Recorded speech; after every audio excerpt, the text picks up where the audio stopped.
Bonjour à tous et à toutes, bienvenue pour ce webinaire consacré au RGESN. C'est un acronyme un petit peu long, mais on va s'y habituer au bout d'une heure. Bienvenue, je suis Stéphanie Schoen, directrice écosystème du pôle de compétitivité Actantis, donc pôle Deep Tech photonique numérique, région Provence-Alpes-Côte d'Azur et Occitanie. Je vous donne 2-3 petites informations techniques. Le webinaire est enregistré. Vous aurez un replay disponible en général 48 heures plus tard. Vos micros en tant qu'auditeurs sont coupés pour éviter tout bruit intempestif pendant les interventions. Vous aurez également des petits sondages. Les questions sont faciles, les réponses aussi, normalement. Donc, on vous les présentera. Et vous avez un module questions qui est facile d'accès, c'est celui où vous avez un petit encart avec un point d'interrogation à l'intérieur. Normalement, vous pouvez le trouver et vous pouvez poser vos questions au fil de l'eau.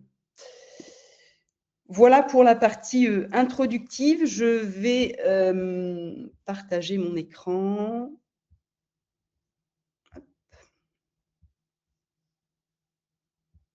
Que j'espère que vous voyez. Est-ce que les personnes en ligne peuvent, en tout cas les intervenants peuvent me le confirmer? C'est bon pour l'écran?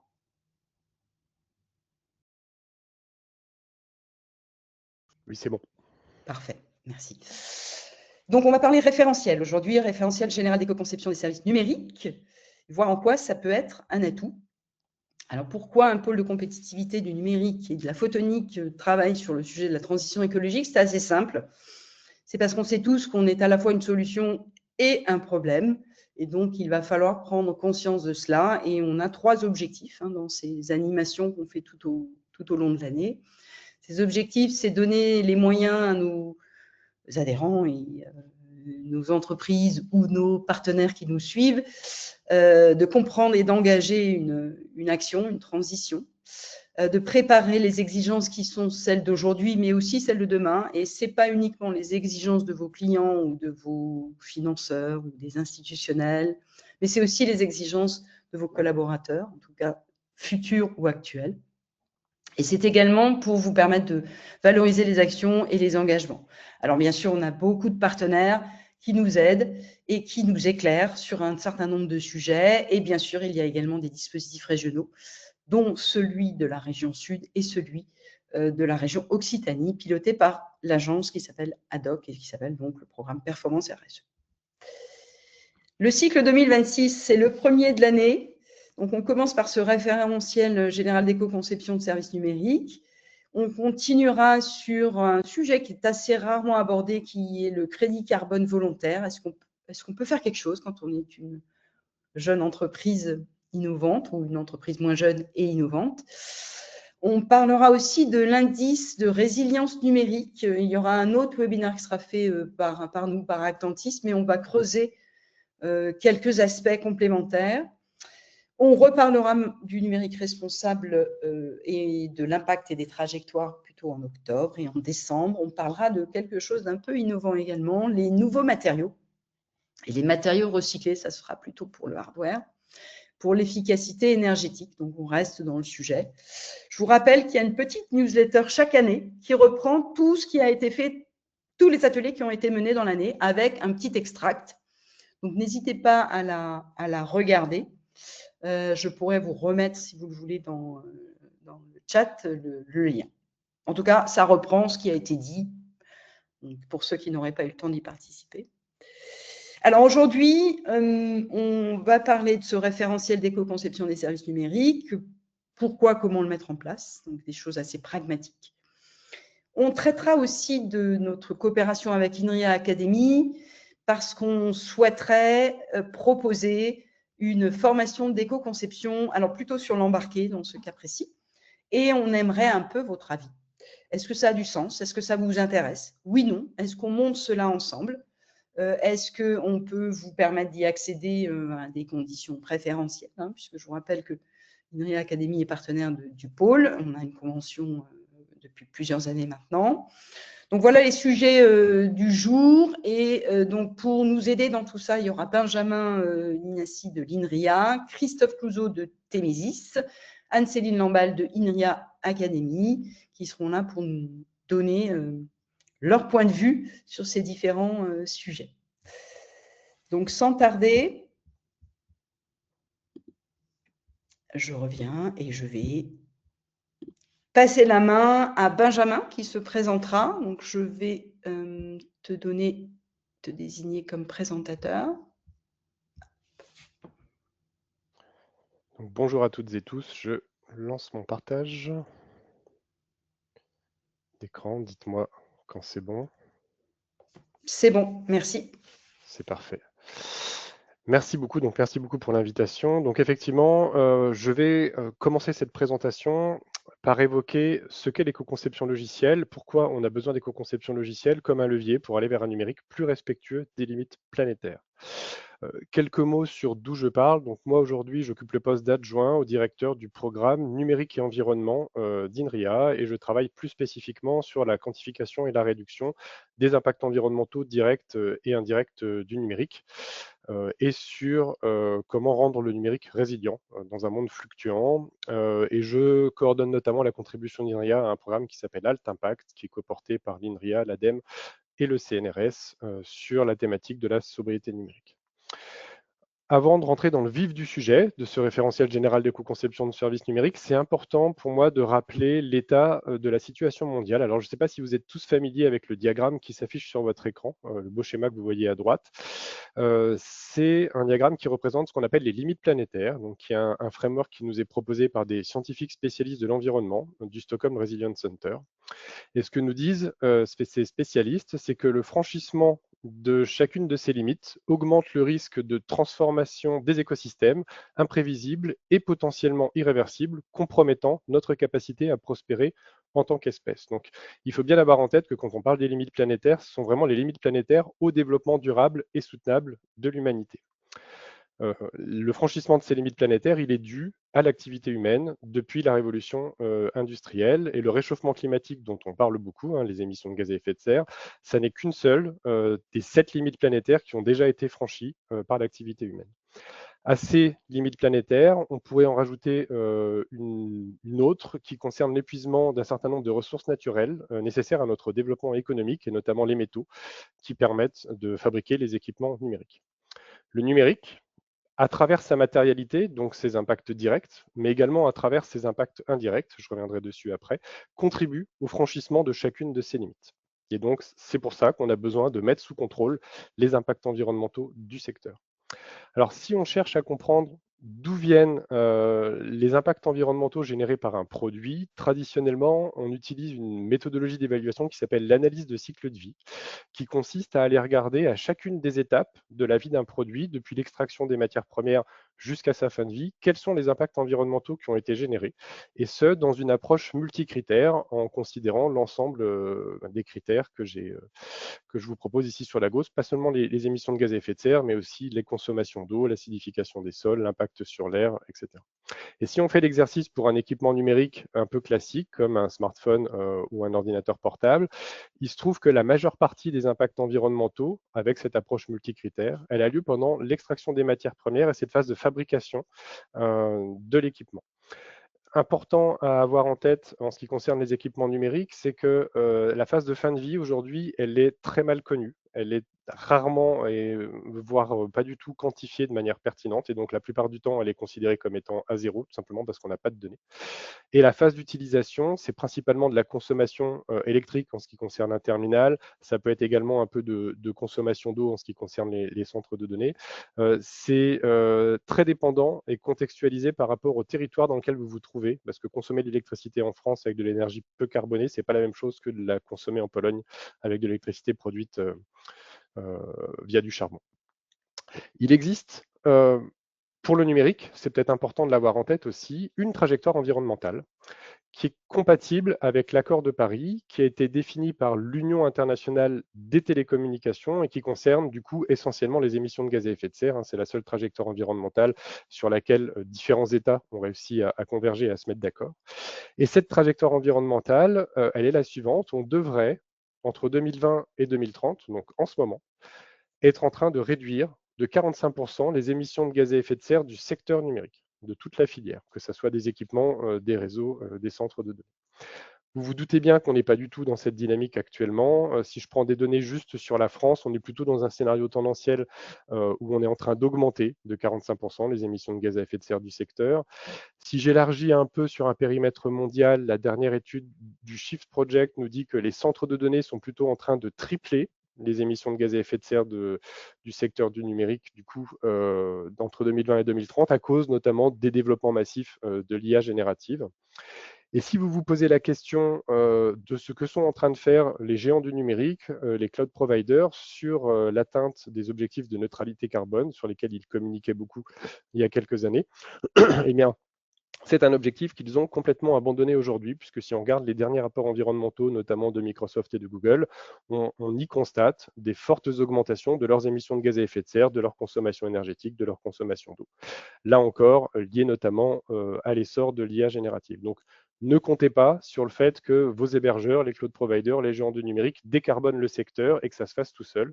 Si on veut tenir les objectifs environnementaux, il va falloir y aller, il va falloir mettre en place des leviers d'action efficaces pour réduire les impacts environnementaux du secteur, dont l'éco-conception fait partie.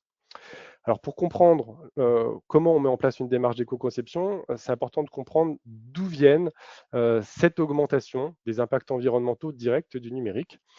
Une des clés, c'est le fait que le secteur du numérique, c'est un des secteurs, peut-être le secteur le plus soumis à ce qu'on appelle les effets rebonds. Donc les effets rebonds, c'est pas nouveau, hein, c'est quelque chose qui a été théorisé dès la révolution industrielle sous un autre nom qui s'appelle le paradoxe de Jevons à l'époque, et qui nous dit que le progrès technologique qui permet d'accroître l'efficacité avec laquelle on utilise ou on produit une ressource, plutôt que de réduire la consommation de cette ressource, peut augmenter la manière dont on la consomme, tout simplement parce qu'on va réduire son coût économique et donc on va augmenter la demande et les usages associés. Et c'est exactement ce qui se passe avec le numérique, c'est-à-dire que quand on a commencé à mettre en place des processeurs qui calculent plus vite, plutôt que d'avoir besoin de moins de processeurs, en fait, on a augmenté le nombre de calculs qu'on exécute dessus. Quand on a mis en place des systèmes de stockage qui stockent plus de données, on s'est mis à stocker des données avec des volumes de plus en plus importants. On a commencé par stocker des données textuelles, puis des images basse résolution, des images haute résolution, des vidéos, etc., etc. Quand on a augmenté les débits réseau, même chose. Au début, Internet, c'était principalement un Internet textuel, puis on a commencé à avoir des petites images, puis des grosses images, puis des vidéos, etc., etc. Et en développement logiciel, on a un nom pour l'effet rebond lié au développement logiciel, ça s'appelle l'obésiciel. Et un exemple d'obésiciel que je vous affiche à l'écran ici, vous avez sur la gauche le site web de la Deutsche Bahn Company, donc c'est l'équivalent de la SNCF mais allemande, tel qu'il existait en 1999. Et c'était un site web qui permettait déjà de réserver, commander un billet de train par Internet. Et si on prend le site web de la même compagnie ferroviaire en 2022, qui est présent sur la droite, on se rend compte que pour répondre aux mêmes besoins utilisateurs, à savoir commander et réserver un billet de train sur Internet, on a multiplié par un peu plus de 600 la quantité de données chargées au démarrage de la page. On n'a rien ajouté en valeur ajoutée en termes de fonctionnalité utilisateur, hein. On a seulement modifié l'ergonomie, le design un peu, mais on a surtout consommé beaucoup plus de ressources tout simplement parce qu'elles sont disponibles et qu'on a on n'a plus eu besoin d'optimiser la manière dont on développait et concevait ces logiciels. Je ferme la parenthèse sur cet aspect impact direct du numérique lié à sa matérialité, juste pour faire une toute petite parenthèse par rapport aux impacts indirects. Les impacts indirects, c'est quoi? C'est que le numérique, c'est avant tout un catalyseur qui permet d'accélérer, d'optimiser l'ensemble des systèmes sur lesquels on l'applique. Et donc, quand on applique le numérique au fait de produire des outils au service des transitions environnementales, on va probablement avoir un impact positif sur l'environnement. Mais quand on l'applique à l'ensemble des secteurs économiques de manière complètement indifférenciée, la réalité, ce qui se passe, c'est qu'on observe une forte corrélation depuis les années 50 entre le développement de solutions technologiques et l'ensemble des pressions exercées par l'activité humaine sur le système Terre. Ça, c'est ce qu'on appelle les impacts indirects du numérique. Quand le numérique permet de réduire les intrants dans les sols parce qu'on l'applique à l'agriculture pour mieux étudier la composition des sols, ce sont des impacts indirects positifs. Quand le numérique permet d'optimiser la manière dont on va aller forer pour trouver du pétrole dans les fonds marins, ce sont des impacts indirects négatifs du numérique. Et j'en arrive à l'éco-conception logicielle, dont l'objectif est d'agir normalement sur ces deux pans, la matérialité du numérique et les impacts indirects du numérique. L'éco-conception logicielle, elle s'articule autour de deux axes fondamentaux. Le premier axe, c'est comment réduire la fabrication de nouveaux équipements en augmentant au maximum la durée de vie des équipements actuels. Et donc, pour ça, il faut être capable d'identifier les facteurs d'obsolescence des équipements numériques. Il faut essayer de produire un logiciel qui soit le plus rétrocompatible possible. Et le deuxième axe fondamental de l'éco-conception, c'est comment limiter au maximum la consommation de ressources. La consommation de ressources, c'est comment limiter la puissance de calcul nécessaire, comment limiter la quantité de données stockées, comment limiter les débits réseau nécessaires, etc. Et donc, quand on assemble ces deux axes fondamentaux, on met en place une démarche d'éco-conception logicielle. Cette démarche d'éco-conception logicielle, elle ne concerne pas que les développeurs, ce n'est pas juste un sujet technique. Comme je l'évoquais tout à l'heure dans l'analyse de cycle de vie d'un produit, c'est exactement la même démarche qu'il faut appliquer au logiciel, c'est-à-dire qu'il faut aller regarder sur toute la vie du logiciel, depuis la collecte des besoins et l'analyse, jusqu'à la fin de vie d'un logiciel, parce que oui, un logiciel, la vie d'un logiciel doit s'arrêter à un moment donné, et en passant par toutes les étapes d'implémentation, de codage, de qualification, etc. Et donc à chacune de ces étapes, on peut mettre en œuvre des bonnes pratiques d'éco-conception logicielle qui sont décrites dans le référentiel qu'on va détailler juste par la suite. Ce qu'il faut bien avoir en tête et garder en tête, c'est que dans une démarche d'éco-conception logicielle, il y a vraiment cette notion de éviter et réduire qui doit guider toutes les actions. Éviter au maximum les impacts, donc éviter l'obsolescence matérielle, éviter d'utiliser des équipements non indispensables et réduire ce qu'on ne peut pas éviter, donc réduire la consommation de ressources au maximum. Et enfin, si on veut également adresser la question des impacts indirects du numérique que j'évoquais précédemment, il faut également déployer des solutions numériques qui ont un impact sociétal et environnemental positif. Et d'ailleurs, cette notion d'impact environnemental positif, elle commence à être intégrée aux documents réglementaires qui sont sortis dernièrement. Alors, je vais parler du RGESN juste après. Là, je vais juste faire un tout petit focus sur l'AFNOR Spec IA Frugal, qui est une spécification AFNOR pour décrire ce qu'est un algorithme d'IA Frugal. Et dans cette spécification, il est clairement dit noir sur blanc que la première étape, elle consiste à considérer à quoi va servir mon algorithme d'IA. Et si cet algorithme d'IA n'est pas mis au service des transitions environnementales, il ne pourra jamais être considéré comme frugal, quels que soient les efforts d'optimisation sur la consommation des ressources associées. Ce qui veut dire qu'un algorithme d'IA, aussi optimisé qu'il soit, s'il sert à augmenter notre capacité à extraire des énergies fossiles du sol, ne pourra jamais être considéré comme un algorithme d'IA frugal. J'en arrive donc au référentiel général d'éco-conception de services numériques. Alors, ce qu'il faut avoir en tête, c'est qu'il était prévu par la loi REEN de 2021, donc c'est la loi de la réduction de l'empreinte environnementale du numérique. C'est donc un outil réglementaire. Une première version a vu le jour en 2021, pilotée par l'ADINUM, qui a été co-réalisée avec l'ensemble de l'écosystème numérique responsable français. Il y a eu des industriels, des académiques, des membres d'un certain nombre de collectifs comme l'Alliance Green IT, l'Institut du numérique responsable, etc., qui ont participé à cette première version. Il a été repris par l'ARCEP en 2023, l'ARCEP qui est l'organisme de régulation qui est en charge normalement de porter ce référentiel, d'après la loi de 2021. Et donc l'ARCEP a refait un tour de contributions supplémentaires d'un certain nombre d'instituts, notamment de l'INRIA, où on y a ajouté des rubriques concernant les phases d'apprentissage d'intelligence artificielle, par exemple. Et il a été publié officiellement en 2024, donc ça fait plus qu'un an que ce RGESN existe officiellement publié par l'ARCEP. L'an dernier, un consortium a été créé, dont Christophe nous dira un peu plus de mots, dont l'objectif de ce consortium est de faire des propositions pour faire vivre et faire évoluer ce référentiel. Il faut savoir que ce référentiel, il est complémentaire d'autres référentiels existants que vous connaissez probablement, le RG2A pour des raisons d'accessibilité, le RGPD pour la protection des données personnelles, le RGSSI pour les aspects sécurité, etc., etc. Aujourd'hui, ce RGESN n'est pas coercitif, c'est-à-dire qu'une entreprise qui ne l'applique pas n'est pas pénalisée pour le faire. Mais c'était aussi le cas d'autres référentiels comme le RG2A quand il a vu le jour. Et aujourd'hui, les organisations publiques sont obligées d'appliquer le RG2A sous peine de subir des sanctions. Donc on peut s'attendre à ce que le RGESN devienne à l'avenir un outil coercitif, et ça serait plutôt une bonne chose d'un point de vue environnemental, ce qui veut dire que les entreprises qui ne feraient pas le virage aujourd'hui, qui considéraient acceptable d'ignorer ce RGESN, prennent un risque important pour la suite. Ce RGESN, il s'articule autour de 4 objectifs principaux, cohérents avec ce que je vous ai expliqué en introduction sur les impacts environnementaux du numérique. Donc, le premier, c'est de concevoir des services numériques qui participent à allonger la durée de vie des équipements. Comme je vous l'ai dit, je le rappelle, c'est la première source des impacts environnementaux directs du numérique, c'est la fabrication. Donc, il faut éviter de devoir fabriquer de nouveaux équipements. Promouvoir une démarche de sobriété environnementale, notamment face aux stratégies de captation de l'attention utilisateur. Donc là, on s'approche de la notion des impacts indirects du numérique. Limiter la consommation de ressources. Et enfin, un autre objectif de ce référentiel, c'est de permettre d'introduire de la transparence environnementale au niveau du service numérique, notamment à travers la publication d'un score de conformité du service numérique à ce référentiel. Avant de passer la parole à Christophe, qui va vous détailler plus en détail ce que contient ce référentiel et comment on le met en place opérationnellement parlant, je voulais revenir sur le premier critère du référentiel, qui pour moi est le critère le plus important. C'est le critère qui permet vraiment d'adresser les impacts indirects du numérique. Il est décrit comme tel, c'est la manière dont il est formulé, c'est ce que j'ai mis en gras et en italique au milieu de mon slide. Donc, le service numérique a-t-il été évalué favorablement en termes d'utilité, en tenant compte de ces impacts environnementaux? Donc, vous voyez, de la même manière que dans la l'AFNOR-SPEC et Frugal que j'évoquais tout à l'heure, dans ce référentiel, la question de l'utilité du service numérique est évoquée.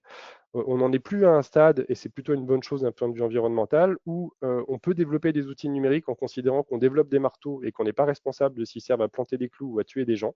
On a besoin de considérer l'utilité et ce à quoi va servir le service numérique, notamment vis-à-vis de ses impacts environnementaux.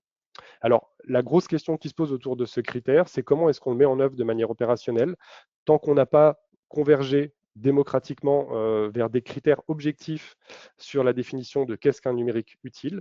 Il existe néanmoins déjà un certain nombre de référentiels qu'on peut mettre en œuvre, les objectifs de développement durable, la taxonomie européenne sur les activités vertes, etc. Néanmoins, en étant très pragmatique, il faut avoir en tête qu'aujourd'hui, ce critère se limite la plupart du temps à regarder l'utilité des fonctionnalités vis-à-vis de l'utilisateur. Je le déplore, mais c'est déjà une première étape. Un petit exemple, avant de terminer, sur qu'est-ce que ça peut être un logiciel éco-conçu par rapport à un logiciel qui ne se préoccupe pas vraiment de cette notion d'éco-conception. Donc, la même fonctionnalité rendue par un service numérique. Ici, il s'agit de la numérisation d'un système de tickets de transport.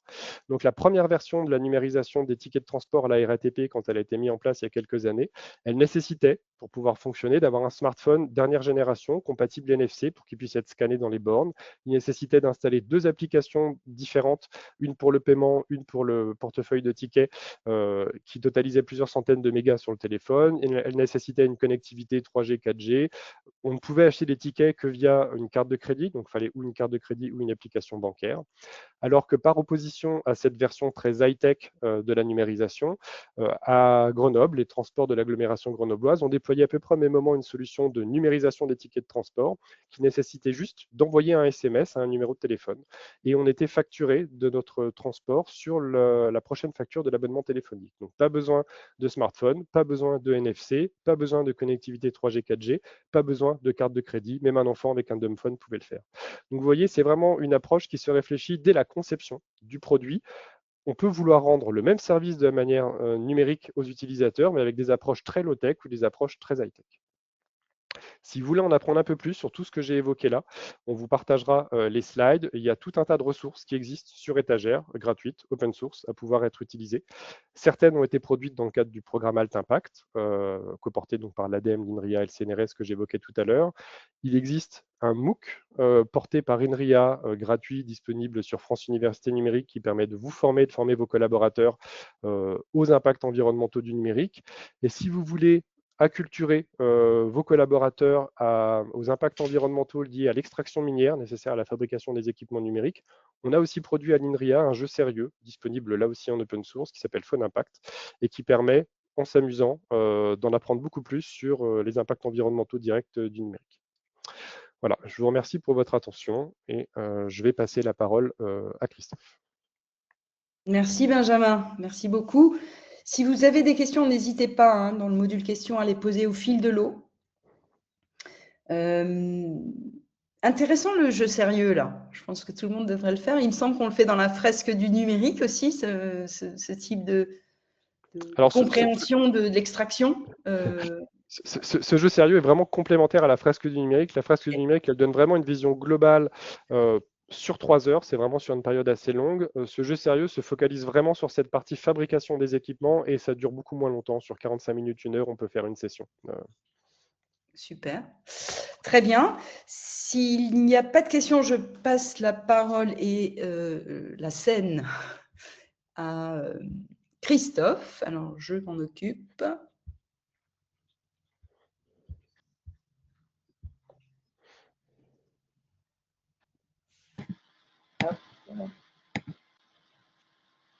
Est-ce que le partage d'écran fonctionne?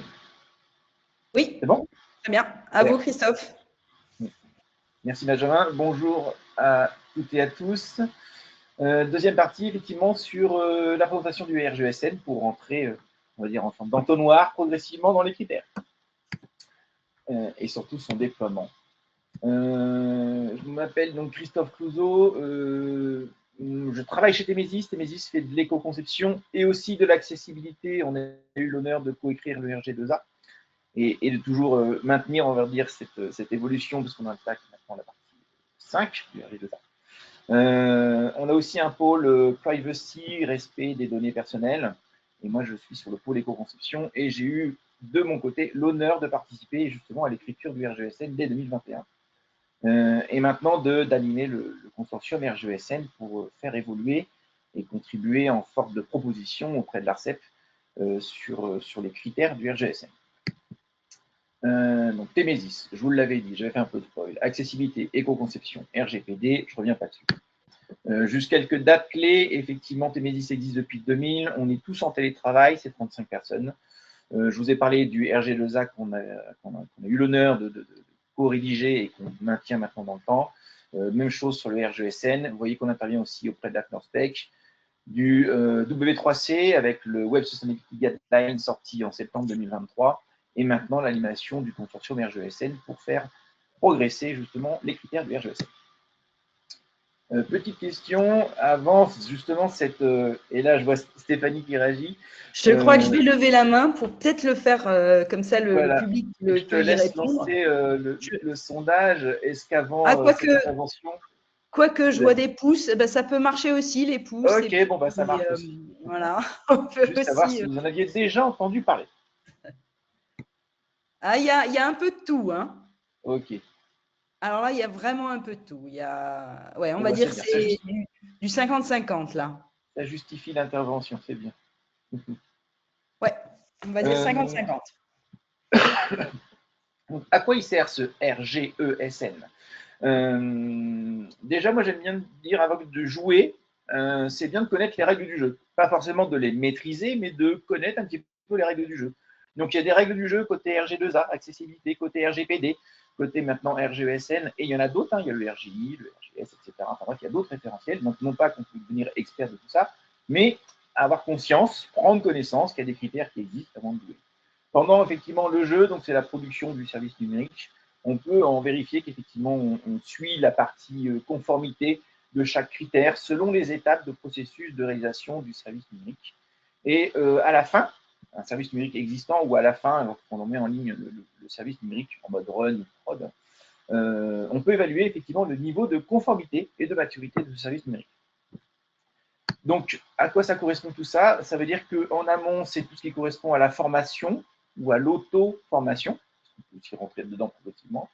Quand on est en phase de production, c'est l'accompagnement, le suivi, le pilotage en fait des critères du RGESN. Et l'audit, c'est quand on fait un état des lieux, un relevé, quand on est en mode run. Je complète les objectifs effectivement que Benjamin a poussés, qui sont les objectifs de l'ARCEP. Effectivement, là, vous avez d'autres objectifs qui étaient poussés par l'ARCEP. Il l'a déjà dit, et je le répète, c'est pour ça que j'ai surligné en jaune, effectivement, tout ça, même si c'est inscrit dans la loi, même si vous avez un référentiel, rien aujourd'hui n'est obligatoire. Donc aujourd'hui, ceux qui jouent le jeu sont vraiment les personnes convaincues, mais pour l'instant, vous n'avez aucune sanction et aucun organisme de contrôle qui vient vérifier si vous avez bien déployé, effectivement, le RGESN au sein d'une loi de réduction de l'empreinte environnementale, donc le REM. Ce qui est très important de comprendre aussi, c'est que même si on a des critères et qu'on cherche à obtenir une forme de conformité, on obtient un score. Ce score cherche à évaluer la maturité d'une démarche. Donc on est bien sur des objectifs de moyens, non sur des objectifs de résultats. Un objectif de résultat, ce serait plus propre, par exemple, à un outil d'évaluation d'un service numérique, où on vous dit votre service c'est tant de CO2 sur cette page. Là, ce n'est pas ce qu'on va chercher. On va chercher à comprendre quels moyens ont été déployés, mis en place pour permettre d'arriver justement à cette page-là. On va chercher à comprendre si vous avez fait des mesures d'impact environnementaux avant de choisir une fonctionnalité et de la déployer. On va chercher à comprendre si les équipes projets sont formées, s'il y a un référent. Et tout ça, ce n'est pas forcément transparent, effectivement, quand on va regarder une URL ou un service numérique. Vous avez donc la sortie mai 2024 officiellement poussée donc, par l'ARCEP et l'ARCOM, qu'on appelle maintenant la V1, même si vous avez compris, le travail avait déjà commencé à mûrir depuis 2021, autour de 9 thématiques, et on retrouve en fait les thématiques de processus de réalisation d'un service numérique, donc la stratégie, la spécification, l'architecture, tout ce qui est design UX UI, tout ce qui est contenu, le front, le back, l'hébergement, et l'algorithmie que j'ai mis un peu à part, parce qu'effectivement, sur la toute première version de travail dite bêta, il n'y avait pas encore effectivement ces critères d'algorithmie qui sont venus par le biais de l'intelligence artificielle qui est venue bousculer pas mal le secteur du numérique. Donc vous avez aujourd'hui 78 critères classés par type de priorité en fonction des impacts, de la portée, de l'ambition aussi du critère. Comprenez bien que des critères qui portent sur la vidéo ont plus d'impacts environnementaux qu'un critère sur simplement la police typographique. Vous avez aussi des niveaux de difficulté, donc l'effort estimé pour déployer le critère, une grille et un modèle de déclaration qui sont proposés, un score de maturité donc, qui vous donnera effectivement bien la démarche qui a été mise en place. Et encore une fois, ce n'est pas un score de 100% qui doit chercher à être obtenu, mais juste témoigner de la maturité que vous avez mis en place sur votre projet. Et je l'avais bien répété, c'est bien la version 2024, donc c'est une V1 qui était bien insérée dans la loi Rennes. Très rapidement, parce qu'on ne va pas aller scoper les 78 critères, mais sachez qu'il y a, de notre point de vue, 3 typologies de critères. Des critères qui sont vraiment en dehors de spectre du web, parce qu'on est bien sur un référentiel général des services numériques, donc il intègre d'autres services numériques que simplement le web. Il y a aussi des critères qui permettent une analyse technique et fonctionnelle, où là-dessus, quand on est auditeur, par exemple, l'auditeur est complètement autonome. Mais il y a aussi beaucoup de critères, regardez, on n'est pas loin de, on est à 32, beaucoup de critères qui nécessitent de la déclaration. Et c'est ce qu'on va chercher effectivement quand on fait un travail d'audit avec l'éditeur d'un service numérique. C'est prouvez-moi que vous avez fait des revues d'impact environnemental, prouvez-moi que vous avez bien un référent, prouvez-moi qu'effectivement les équipes sont informées, etc. etc. Et ça, ce n'est pas des choses qu'on peut voir quand on arrive simplement sur un résultat d'écran. Comment il se positionne par rapport à d'autres référentiels? Effectivement, vous en avez d'autres. Vous avez tout ce qui est GR 491, AFNORSPEC sur l'éco-conception. J'ai parlé tout à l'heure du Web Sustainability Guideline du W3C, donc le consortium. Le référentiel général des 115 bonnes pratiques, donc poussé par le Green IT, qui a été renommé AirWeb maintenant. Le guide d'éco-conception des services numériques poussé par les designers éthiques. Vous voyez que là-dessus, les thématiques sont un petit peu différentes. Le RGESN est vraiment complet au-dessus. Complètement transverse et se positionne vraiment sur le côté, mais quelle démarche j'ai mis en place? Là où peut-être les 115 bonnes pratiques et le guide d'éco-conception sont plus focus métier.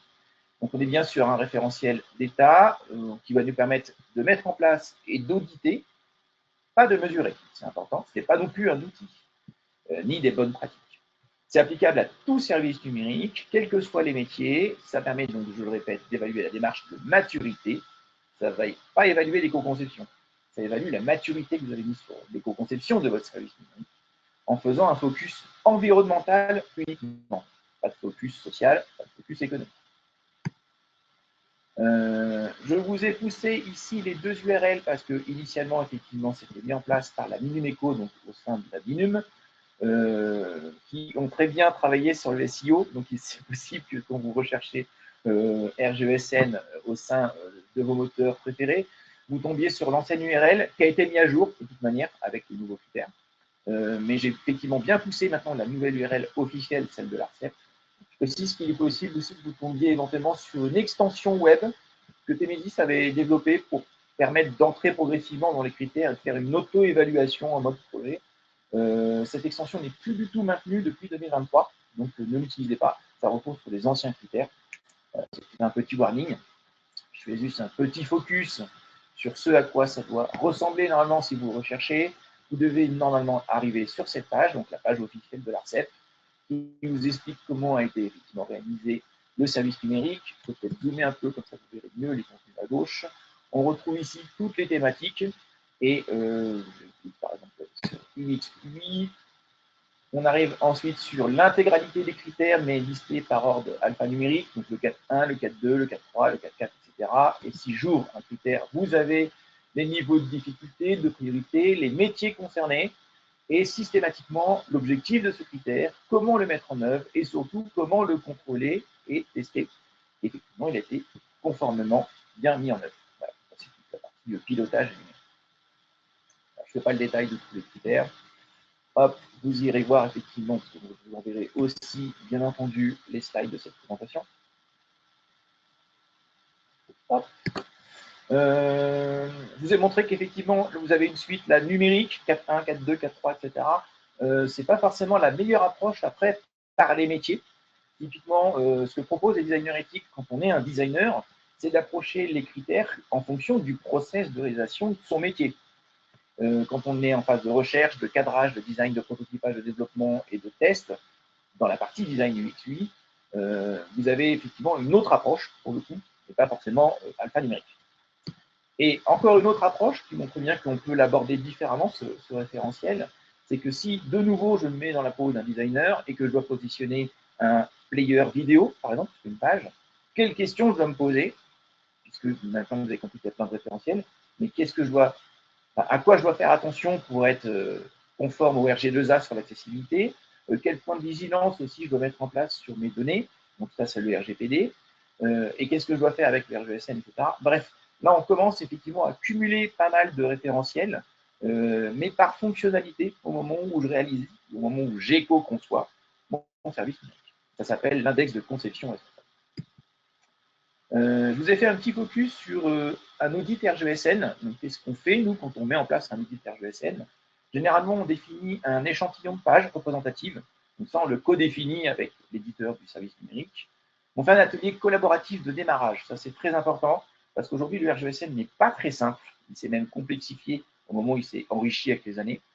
Et pour le prendre en main, il y a des enjeux, il y a des impératifs qu'il est important de connaître, sinon on peut passer à côté. On peut parfois faire même des services éco-conçus, mais avec un très faible score de conformité RGSN, c'est dommage. Donc autant voir comment on peut aligner tout ça et de sensibiliser justement sur la complexité du RGSN.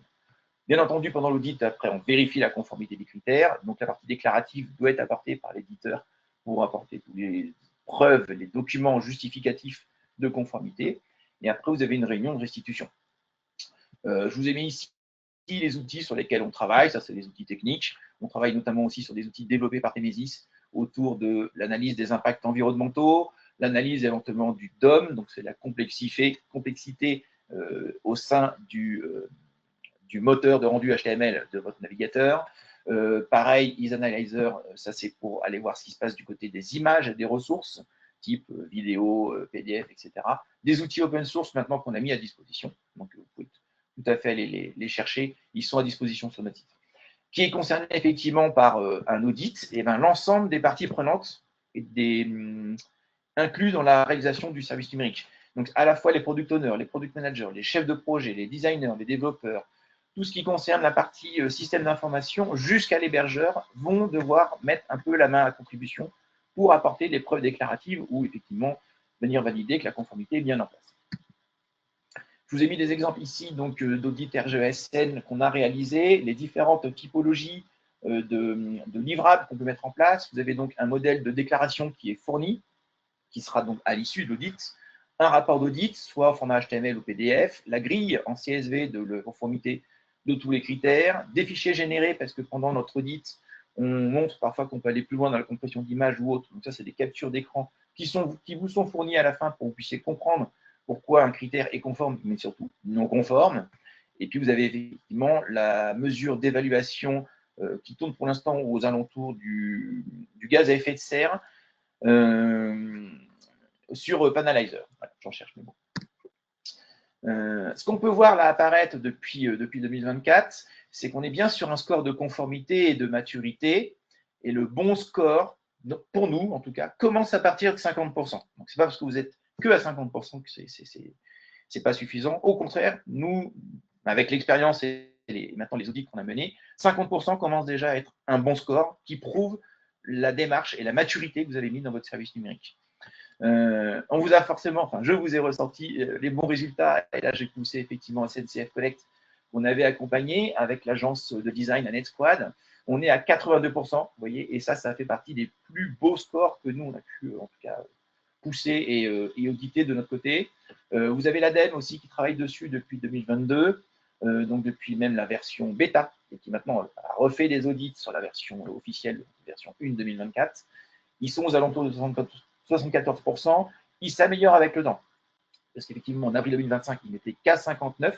Donc, ce qui montre bien que finalement, le RGESN est un peu complexe en main.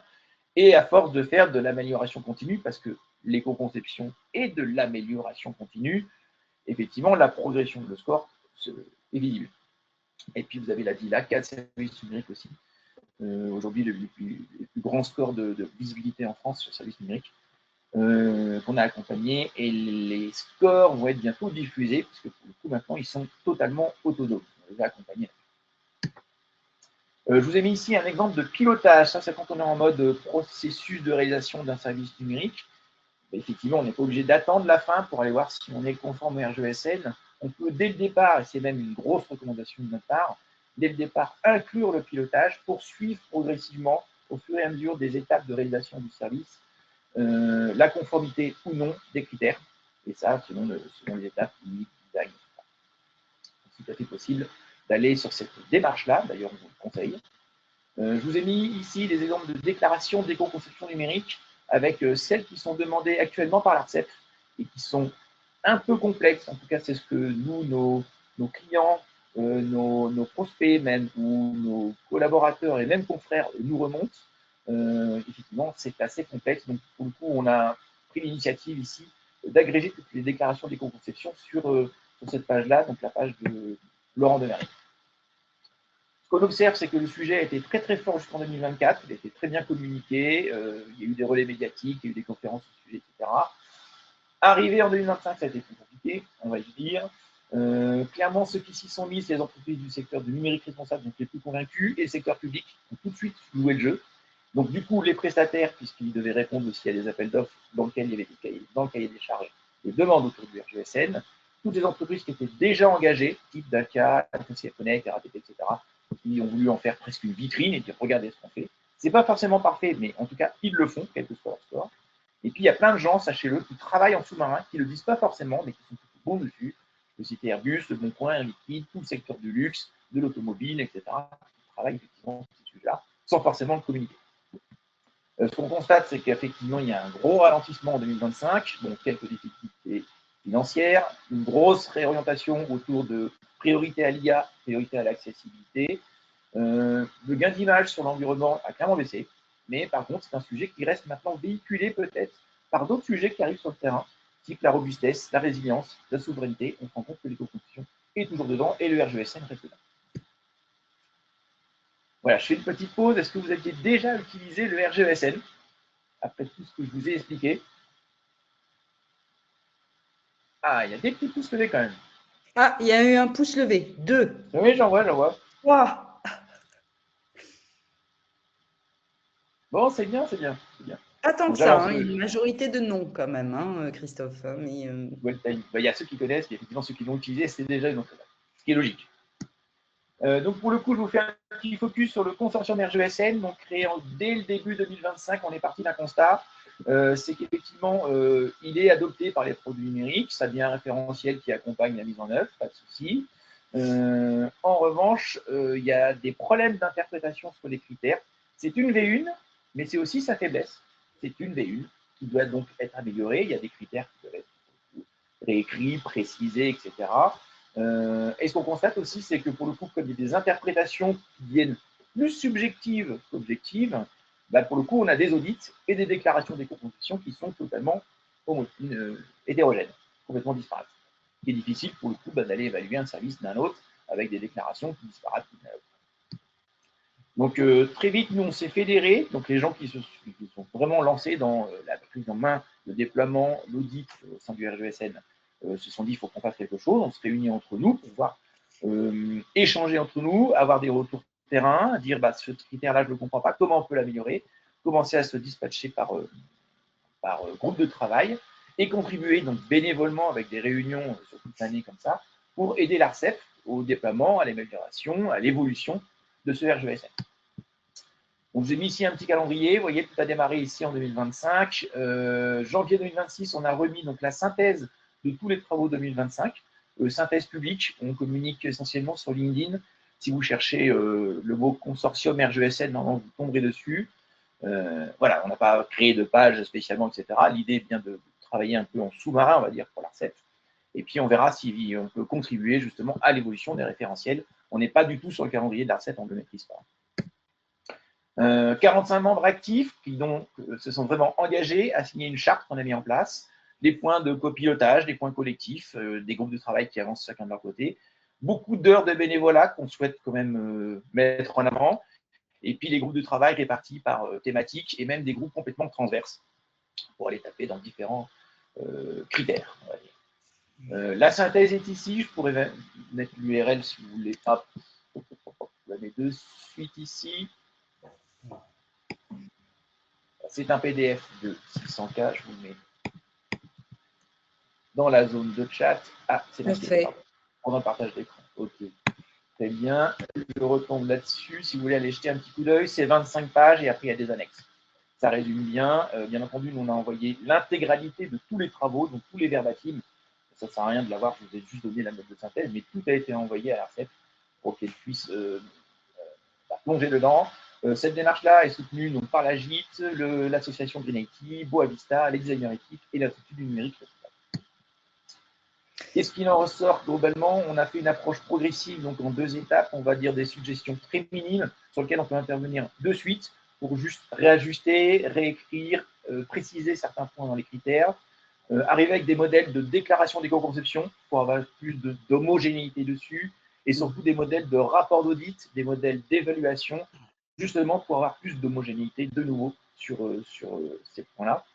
Et forcément, on s'est positionné aussi sur une ambition pour aller vraiment plus loin, pour aller sur une V2 ou une V3, avec des nouveaux critères, des fusions, des réductions, l'augmentation de l'exigence du périmètre. Effectivement, on s'est rendu compte que finalement les professionnels voulaient des choses encore plus strictes, on va dire, et surtout parfois même plus binaires. Donc, on est arrivé à une proposition de critères par granularité, parce que quand les critères sont très génériques, ils apportent beaucoup de subjectivité. Donc, pour pouvoir juger de la conformité des critères, peut-être les sous-découper en granularité pour dire bah, si ce point est bon, point 2, point 3, point 4, ça veut dire que l'ensemble, on a 25, 50, 75 ou 100% de conformité, par exemple. Et puis, une déclinaison par typologie de service, parce qu'aujourd'hui, effectivement, on n'est pas encore sur tout ce qui est mobile, objets embarqués, je vous parlais d'embarqués, objets connectés, logiciels. On est encore un petit peu light, on va dire, sur cette version 1. Pour rejoindre le consortium, je vous ai mis donc ce slide-là si vous souhaitez effectivement nous rejoindre. Pour l'instant, il n'y a pas de page officielle, etc. On communique beaucoup, on échange beaucoup sur le mattermost des designers éthiques. Voilà, on s'est reposé sur le fait qu'ils en avaient un. Sinon, vous nous écrivez directement, donc Anne Faubry ou moi directement, ou vous flashez ce QR code. Et si vraiment vous voulez aller plus loin, donc je vous ai poussé 2 articles de blog sous forme de retour d'expérience qu'on a poussé sur Témésis.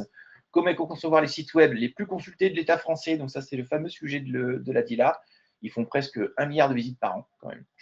Et on vous a mis aussi toujours sous forme de retour d'expérience le référentiel RGESN tel qu'on l'a déployé, mis en place et audité auprès de SNCF Connect, qui est aujourd'hui notre plus haut score. Voilà. On a souhaité le partager. Je vous remercie. Merci Christophe. On a des questions. Donc, je vais les dérouler, on va répondre assez rapidement. Mais vous avez répondu à mon interrogation que je voulais mentionner, c'est que service numérique, ok, c'est très web. Il y a beaucoup d'autres choses dans les services numériques. Le terme service numérique, il est complexe à appréhender. Nous, le pôle, on l'appréhende différemment. Et donc, vous avez bien explicité que c'était quand même à ouvrir sur les objets, les plateformes cloud, etc. Les autres sujets, l'embarqué, etc. Donc, c'est clair. Donc, on a une première question de Christophe. À quelle échéance on pense que le RGESN sera coercitif? Y a-t-il une roadmap, selon vous? Alors, effectivement, quand on pose la question, on n'a pas de réponse. Quand on pose la question à l'ARCEP, ils n'ont pas plus de réponses que nous, de manière très, très honnête. Hein, et eux, clairement, ils se reposent sur le législateur.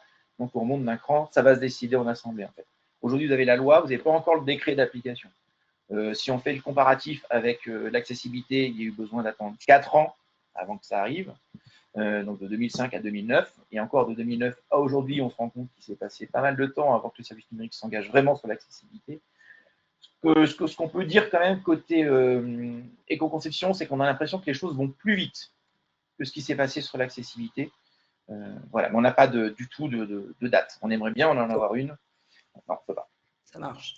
On a beaucoup de questions, donc on va passer un peu vite. Question de Rémi, de manière pratico-pratique, quel est l'ordre de grandeur des gains d'un logiciel éco-conçu suivant RGESN versus son scoring, donc consommation d'énergie par exemple, ou émission de gaz à effet de serre. Donc ça, c'est finalement le résultat du service. Est-ce qu'on le mesure sur ces types de critères-là? La question est sur les logiciels? Oui. Est-ce qu'il y a un ordre de grandeur des gains lorsque le logiciel est éco-conçu en suivant bien sûr le RGESN, sur des choses pratico-pratiques, donc l'énergie par exemple, ou les émissions. Les émissions, c'est délicat, ça dépend du pays, ça dépend de plein de choses, ça dépend d'où vient l'énergie. Mais sur la consommation, par exemple, je ne sais pas s'il y a une réponse à fournir. Sur l'énergie, je fais une petite parenthèse, je vais laisser la main à Benjamin. Il n'y a pas que l'énergie aussi, il y a tout le temps de maintenance, la dette technique, il y a beaucoup de choses derrière. Je te laisse, Benjamin. Oui, mais en fait, je vais faire une réponse de Normand. Il n'y a pas de réponse générique. Ça dépend vraiment du contexte. Typiquement, si aujourd'hui vous déployez un service numérique avec des data centers hébergés en Pologne et qu'un des critères que vous appliquez du RGESN, c'est de rapatrier ça sur des data centers hébergés dans un pays où l'énergie est peu carbonée, les gains vont être énormes d'un point de vue émissions de gaz à effet de serre tout de suite. Même chose si vous passez d'une solution logicielle où aujourd'hui cette solution logicielle n'est compatible qu'avec les matériels de dernière génération et qu'en fait vous arrivez à introduire une rétrocompatibilité qui vous permette de garder les équipements 10 ans, les gains vont être énormes.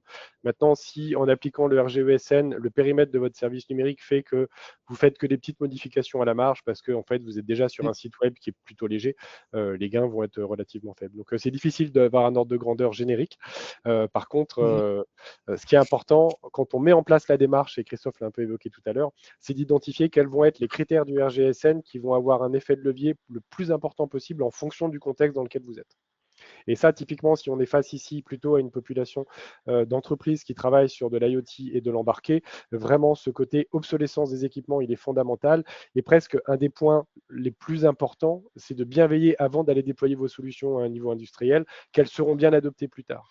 Moi, je sais que pour échanger pas mal avec des cabinets de conseil qui travaillent sur l'accompagnement de déploiement de solutions marquées dans les entreprises, ce qu'ils me disaient il y a quelques années, c'est que quasiment 50% des projets qu'ils accompagnent, à la fin, on déploie les solutions, on déploie les équipements et c'est pas utilisé par les gens parce qu'en fait, il n'y a pas eu tout l'accompagnement autour. Et donc, c'est vraiment pas que limité à la solution numérique, mais à tout ce qui la contextualise quelque part. Parfait. Je vais vite, on a une question, enfin, une remarque et question de Lorraine. Je trouve que le premier critère du RGESN est effectivement très intéressant. Dans la pratique, il est difficile à mettre en place. Je travaille dans une agence web et questionner nos clients sur ce point revient souvent à remettre en question la nature même de leurs services ou produits, ce qui fait que ce critère est souvent validé automatiquement. Avez-vous des conseils pour aller plus loin, peut-être pour exprimer vis-à-vis des clients le pourquoi, le comment? Alors, il y a une réalité, je me permets juste une toute petite parenthèse sur le sujet, il y a une réalité qui est que si on veut tenir les engagements environnementaux, climatiques, pas seulement pour le numérique, mais sur l'ensemble des secteurs, c'est tout un paradigme qu'il faut remettre en cause et il faut s'attaquer au modèle économique. Ça veut dire qu'il faut transformer la manière dont l'économie fonctionne. Non, mais je suis désolé, mais on n'a pas de solution environnementale clé en main technologique qui fait qu'on peut considérer qu'on va continuer comme avant et tenir les objectifs environnementaux et climatiques. Et donc, cette question d'utilité, elle est vraiment fondamentale. Et je me permets juste d'évoquer qu'on n'est pas le seul secteur à se poser ces questions, que le secrétariat général à la planification écologique a notamment proposé dans sa planification écologique du secteur de l'énergie, une liste de priorisation des usages de ce qu'on appelle la biomasse locale. La biomasse locale, c'est quoi? C'est qu'est-ce qui pousse dans nos champs? C'est la vie marine dans nos aires marines protégées. C'est finalement, on a un périmètre contraint avec des ressources contraintes, on ne pourra pas tout faire. Comment est-ce qu'on priorise ce à quoi on les utilise? Et donc avec des usages prioritaires comme la souveraineté alimentaire, des usages moins prioritaires comme le biocarburant. Et bien, en fait, c'est exactement ce dont on a besoin pour le numérique. Et donc la bonne réponse finalement pour avancer sur cette question-là, on a besoin d'une planification écologique, environnementale du numérique, avec une priorisation démocratique des usages. Et ça nous servira de grille de lecture pour être capable d'analyser plus finement ce critère. Et c'est dans les tuyaux, c'est-à-dire que quand on parle de souveraineté numérique et de résilience numérique, on a la même problématique. Il y a un livre blanc qui a été publié très dernièrement sur la robustesse numérique des organisations. La première démarche, c'est d'identifier quels sont les numériques critiques, quels sont les numériques utiles, quels sont les numériques qu'on peut arrêter. Voilà. Absolument. Très bien. Sébastien, on a comment participer ou à minima suivre vos travaux? Donc là, je crois qu'on a répondu. Il y a eu le lien, Christophe, je crois. Oui, tout à fait. Et j'enverrai de toute façon. François, avez-vous estimé les gains en carbon footprint ou autres après une évolution du scoring du RGESN? Donc, si on a vu 72, non, 80 à 82, je ne sais plus ce que c'était le score de la SNCF, là, SNCF Connect. Est-ce qu'il y a une évolution ou une estimation d'évolution? Ça rejoint un peu la question d'avant. Hein. Est-ce qu'on arrive à mesurer des choses en étant… On le fait toujours, effectivement. Alors, le RGESN n'est pas là pour mesurer, hein, mais par contre, dans nos audits ou dans le pilotage, on est toujours accompagné d'outils de mesure, enfin, ce que j'appelle moi d'outils d'évaluation, parce que ça reste de l'évaluation au doigt mouillé encore pour l'instant. Mais en gardant le même outil et avec ce gap-là, effectivement, on le voit, ça accompagne la démarche. Par contre, effectivement, ce n'est pas du tout inscrit normalement dans le RGESN. Le RGESN arrive sur la démarche et on vient compléter avec des outils qui peuvent même mettre, selon votre maturité, un éco-index qui repose sur 3 métriques. C'est pas grave. On le voit parfois, nous, dans déclaration, toute la démarche qui a été mise en place, complétée par un éco-index, ou un Frugger, ou un Green Vector, pour en citer plusieurs, ou un Green Frame, etc. Okay. Et le gain dépend complètement du service numérique, en fait. Mais ce n'est pas parce que vous êtes bon RGESN que vous aurez automatiquement un bon score. Il n'y a pas de corrélation. Par contre, juste pour compléter, le gain dépend aussi de l'outil que vous allez utiliser pour mesurer, parce que ces outils ne mesurent pas la même chose. Typiquement, un outil comme l'Eco-Index, par exemple, il va avoir des critères de mesure qui vont être principalement centrés sur le nombre de requêtes et la quantité de données chargées, là où un Green Spector va vraiment mesurer la consommation énergétique réelle de votre logiciel. Et c'est très intéressant d'aller regarder les publications des études faites sur ces logiciels-là, parce qu'on voit des surprises comme des gains majoritaires, je me rappelle de Green Spector sur le site d'EDF il y a quelques années, sur des animations CSS qui ont été supprimées. Parce qu'une bête animation CSS, c'est très peu de données chargées, c'est pas de requêtes, mais c'est de la consommation CPU au niveau du terminal de l'utilisateur, et donc c'est de la consommation énergétique importante. Et donc, apprenez aussi à utiliser les outils de mesure, apprenez à quoi ils servent. Ils ne servent pas tous à la même chose. Il y a encore une question de Lorraine, mais peut-être que je vous donnerai le contact, hein, Lorraine, parce qu'il y a quelques questions pour utiliser un diagnostic d'éco-index, etc. Qu'est-ce qu'on peut en faire? Donc là, on va passer parce qu'il ne nous reste plus beaucoup de temps. Et pareil pour François. Peut-être juste Stéphanie, on en parle dans le MOOC INRIA que j'évoquais tout à l'heure. Donc, si vous voulez creuser ces sujets, il y a toute une partie dédiée à l'éco-conception des services numériques qui évoque justement les différentes typologies d'outils de mesure, etc. Ouais. Bah, du coup, Laurent, elle pourra trouver l'information là-dedans. Et François aussi nous pose la question, comment voyez-vous le RGESN par rapport à l'initiative ISO sur le sujet? Donc, je pense qu'il y a plein d'initiatives, effectivement, qui sont peut-être comparables. Oui. Donc, peut-être juste un mot là-dessus et ensuite, on enchaîne. On a besoin d'aborder le sujet de l'INRIA Academy. Eh ben, effectivement, le RGESN a donné de belles ailes auprès de l'AFNORSPEC, par exemple, et qui maintenant s'est organisé depuis 2-3 ans sur la normalisation ISO. Et je crois qu'une ISO éco-conception sort d'ici 1 semaine ou 2. Ça remonte. Très bien. On n'a plus beaucoup de temps. Merci beaucoup, Christophe et Benjamin. Anne-Céline, on est au bout du temps, mais on va quand même aborder ce qu'on souhaiterait faire ensemble et donc poser les quelques petites questions. Hein, donc, INRIA Academy, si tu peux 15 secondes nous dire ce que c'est. Et bien sûr, le projet qu'on a, c'est de travailler sur un module court, fait par des experts INRIA sur l'éco-conception, mais plutôt de la partie embarquée. Donc là, on passe sur un autre côté de la barrière. Est-ce que tu peux en dire 2 mots, Anne-Céline? Ouais, bah déjà, pour nous présenter, merci Stéphanie. Donc, INRIA Academy, c'est un service d'INRIA, voilà, d'une dizaine de personnes, et on organise des formations continues qui sont adossées à la recherche. Donc, soit sur des formations sur les logiciels issus d'INRIA, soit des formations plutôt état de l'art d'1 à 2 journées sur certains thèmes précis. Et on avait déjà travaillé dans le passé d'ailleurs avec Benjamin, effectivement, sur une formation sur l'impact du numérique sur l'environnement, et on avait envie d'aller un peu plus loin, donc sur l'éco-conception, pour toucher en fait les développeurs, les équipes de développement qui sont sur le terrain et au cœur des développements. Et sur la page… Est-ce que tu veux la oui, montrer peut-être? Si je te désigne comme présentateur, tu montres ouais, la pour page. l'instant, je ne peux pas partager, ou alors tu Je vais fais… te ouais, pour désigner comme l'instant, voilà, présentateur et normalement, tu peux le faire. On va partager. présenter la page, comme ça donnera déjà une bonne information. Est-ce que vous voyez, alors, vous partagez votre Oui, écran?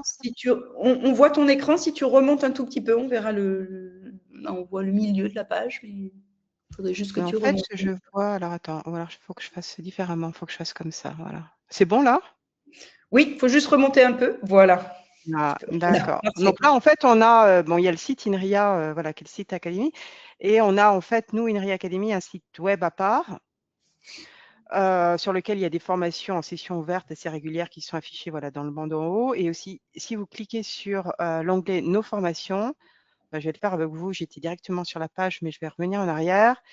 Donc là, il y a toutes les formations, ce qu'on appelle Deep Tech, sur les logiciels issus d'INRIA, notamment Scikit-learn, qui est une bibliothèque très utilisée en IA. Et on a aussi la gamme état de l'art. Et c'est sur celle-là aujourd'hui qu'on a développé, en fait, qu'on cherche à développer avec vous, parce que c'est un module qui est en construction. Voilà, on nous a dit, vous avez un besoin, contactez-nous. Et c'est avec un intervenant, en fait, que Benjamin nous avait effectivement proposé, Denis Tristam, qui participera avec 2 autres intervenants. Donc, c'est un module a priori d'1 journée. Là, on est vraiment dans le… Je vous ai dit… là, le Canva est en construction, donc vous pouvez aller découvrir le contenu auquel on a pensé, notamment, Denis, il a pas mal participé aussi au référentiel AFNOR, donc il maîtrise assez bien le sujet avec l'impact de l'IA et des mises en situation. Et voilà, on proposera en fait des tarifs préférentiels, effectivement, Oui. pour les membres de toute façon d'Actantis. Et si jamais d'ailleurs il y avait un groupe d'une dizaine de personnes, on pourrait même privatiser pour le pôle Actantis et le faire la formation sur place dans les locaux. Voilà, tout est ouvert. En tout cas, regardez ce qu'on propose. Nous, on est allé vraiment à l'écoute de vos retours. C'est vrai que le sujet éco-conception était tellement large quand on avait commencé à l'évoquer avec Benjamin qu'on s'est dit qu'il fallait trouver un scope. Voilà, donc on a choisi effectivement de choisir l'embarqué avec Denis, et ça correspondait aussi visiblement aux membres, une correspondance par rapport aux membres du pôle. Absolument. Et donc voilà, on espère que ça va pouvoir vous motiver, vous convaincre, et puis on est à l'écoute vraiment de vos retours avec Stéphanie. Voilà, il n'y a pas encore de date. Si, on a mis, je crois que j'ai mis quand même une date, mais voilà, c'est juste pour préciser qu'est-ce que j'ai mis comme date. J'ai mis 9 juin, voilà, on a dit qu'on pouvait le faire effectivement, Absolument. peut-être le 9 juin. Voilà, j'ai voulu mettre une date afin de fixer un petit peu les orientations et l'agenda. Voilà. Après, si vous allez être vraiment au début et que vous voulez acculturer vos collaborateurs aux impacts environnementaux du numérique, on peut aussi rejouer les formations qu'on a déjà fait de sensibilisation généraliste. Ah. Parfait. Et on n'a plus trop le temps de passer les sondages, mais ce que je ferai, j'ai la liste des gens qui ont participé. Je ferai suivre les questions à ces personnes qui ont participé. Si vous souhaitez y répondre, on sera ravis de suivre votre réponse et voir ce qu'on peut faire ensemble. L'objectif, c'est mutualiser, faire quelque chose qui intéresse, bien évidemment. Donc, on a vraiment pas mal de monde dans l'embarqué, nous, donc effectivement, ça pourrait être une possibilité. Et à partir de là, on pourra avancer et programmer quelque chose. Merci beaucoup Christophe, Benjamin Merci. et Anne-Céline pour votre participation. Merci à ceux qui ont été présents pour écouter ce sujet sur le RGESN. On a bien compris qu'on n'y était pas encore tout à fait, enfin c'est pas encore obligatoire comme on dit, hein. C'est recommandé, chaudement recommandé mais pas obligatoire comme on dit en France. Ça viendra, j'imagine. Et puis à très bientôt pour une prochaine édition. Merci à toutes et à tous et à très bientôt. Merci à tous. Avec plaisir. Merci. Merci. À bientôt. Au Bonne revoir. journée, au revoir.